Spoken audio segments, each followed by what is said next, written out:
Making your own homemade pizza crust with that professional touch, that pizzeria character, has never been easier. Let me show you how. First, you're going to need some water, warm but not hot. Add some sugar to it and also your yeast. Also, add your salt now. And I have left all the ingredients and their measurements right there on the screen as well as the description box. Stir to combine, cover, and allow it to sit at room temperature for just 10 minutes. The yeast should bloom by then. Then add it to your flour. And this is all-purpose flour, friends, but you can use bread flour. Bread flour offers you more gluten because of the wheat that's used. However, if you use bread flour, you do not have to double rice. So keep that in mind. Now we're going to combine the wet and the dry and make sure we form a lot of gluten before we add some oil to it. This here is olive oil, and all you need is a tablespoon. Notice we add the oil after we formed enough gluten. Gluten is crucial in your homemade pizza crust if you're intending to end up with a pizza crust that gives you that crunch and also chewy character. Next step is to knead the dough for about 6 minutes to form more gluten and to smoothen the dough. You will need to sprinkle some flour on the work surface and also rub some in between your palms so that way the dough does not stick to your hands. Now let me explain why you want to add your oil a little later into forming the dough. The oil does break the gluten, all right? That's what oil does to flour, all-purpose flour or any wheat flour. So you want to add it after you have gained and developed gluten, all right? So that's why we added it later. Now we're going to allow it to rise, and I covered it with a cling film, created a small vent to allow the yeast to stay alive. Covered it with a kitchen towel. 4 hours later, and here is what we have. Make sure you don't have any sticky surfaces or potentially sticky surfaces, and flour is the way to go. Just sprinkle some flour on there, pour your dough, and portion it into 3 equal parts, or at least attempt to do so. So what I'm saying is this pizza crust recipe yields 3 equal size pizza crust doughs. Now we are on to the second rising or proofing of this dough. So we're going to knead it again, and this gives you the opportunity to form even more gluten. All right, so knead it, fold it in itself a few times, maybe 10 to 12 times, and then drizzle some oil into the bowls that you're going to rice them in. Now you can also use a proofing tray. All right, I don't have one of those, so bowls just work perfectly. All right, now you're all set. Now this time we're going to let it rise several hours in the fridge. Yes, that's what they do in the pizzerias to yield those crispy, chewy crusts. After applying your cling film, you want to vent them again to keep the yeast alive because they're going into the refrigerator.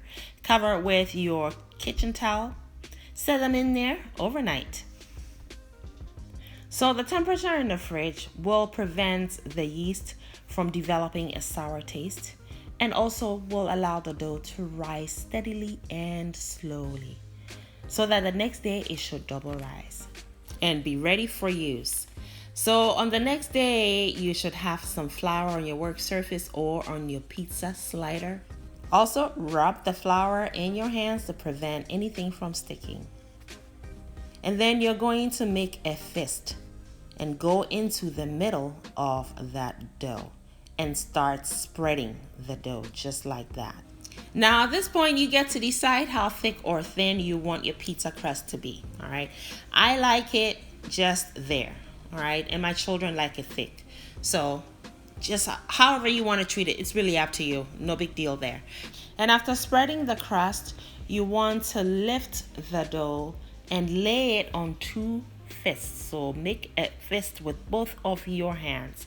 Lay the dough on it and start stretching it, all right, until you have reached your desired thickness. Now, because we have spent some good time developing much gluten in the dough. You should not worry about the dough tearing or fracturing when you are stretching it. Now lay it back onto your baking tray or your pizza slider and start introducing your sauces and your toppings. Now this here sauce is my homemade marinara, which I've already shared the recipe, including two other sauces, the green pesto, basil base, as well as my white bechamel Alfredo inspired sauce. Incredibly delicious, all three of them. You must check that video out. It's one of my most recently uploaded videos. And here is our mozzarella cheese. How can you make pizza without mozzarella cheese, right? You want that cheese pull in the end. So you need to use your mozzarella. So sprinkle as much mozzarella as you can tolerate and as you want, because why not?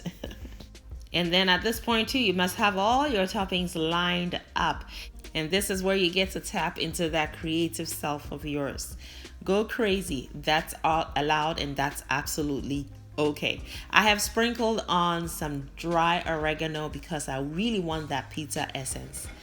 If you're using a pizza stone, you're going to get the best results, all right? Because you're going to get that pizzeria quality to your crust, that crunch you want. All right, the pizza stone should have been in the oven, preheating with the oven, all right, at 425 degrees Fahrenheit. And you want to bake for about 12 to 15 minutes or until you have reached your desired crunch and chew for the crust, and you have melted your cheese. And there you have it. It's very simple, very delicious, very quick, good old cheese pizza. And there you have it. The children are lined up and ready, very happy. There's nothing better than homemade anything.